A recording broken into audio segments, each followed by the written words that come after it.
সালামু আলাইকুম।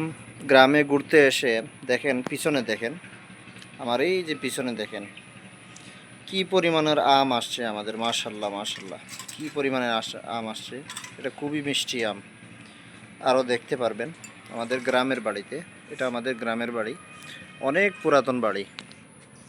এটা প্রায় 40 বছর আগের বাড়ি। আমার বাবা যখন সৌদিতে থাকেন তখন করছেন এই বাড়িটি। তো বাড়ির সামনে ফলের গাছ। আর মাশাল্লাহ আলহামদুলিল্লাহ, আমাদের ফলে এত বরকত দিছে, খাওয়ার মতন মানুষ নাই। আমরা তো শহরে থাকি, সবাই ঘুরতে আসলাম, আইসা দেখলাম। এই দেখেন, আমার পিছনে দেখতে পারবেন প্রচুর আমের গাছ, প্রচুর আম ধরছে। এই দেখতে পারবেন প্রচুর আম ধরছে। আরও আপনাদেরকে সামনের দিকে দেখাই। এই দেখেন, এদিকে আরও আমের বাগান আছে, আমের গাছ আছে, গাছ আছে, এদিকে আছে। এগুলা আমাদের গ্রামের বাড়ি, একবারে যখন যে গ্রামে আমরা বসবাস করছি, বড় হয়েছি এই বাড়িতে।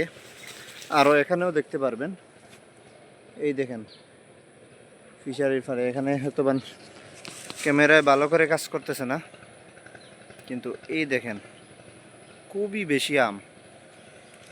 তো আলহামদুলিল্লাহ, আমাদের অনেক বড় বড় ফিশারি আলহামদুলিল্লাহ এরকম রাখা। কেউ থাকে না যেহেতু, সেই ক্ষেত্রে এরকম সব কিছু জঙ্গল হয়ে যাচ্ছে। তো আমরা তো আসা পড়ে কম, সিলেটে শহরে থাকি। শহরে থাকার কারণে সময় দিতে পারি না এইগুলা বিষয়াদি নিয়ে। প্রচুর আম ধরছে আলহামদুলিল্লাহ, প্রচুর আম ধরছে। আমরা তো সময়ই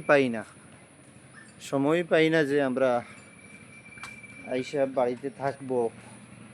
এই যে রোগী নিয়ে ব্যস্ততা, কাজ নিয়ে ব্যস্ততা, আলহামদুলিল্লাহ এই আমগুলা দেখে আমার খুবই পারতে ইচ্ছা করতেছে, কিন্তু না পাকা পর্যন্ত আমরা পারতে পারবো না।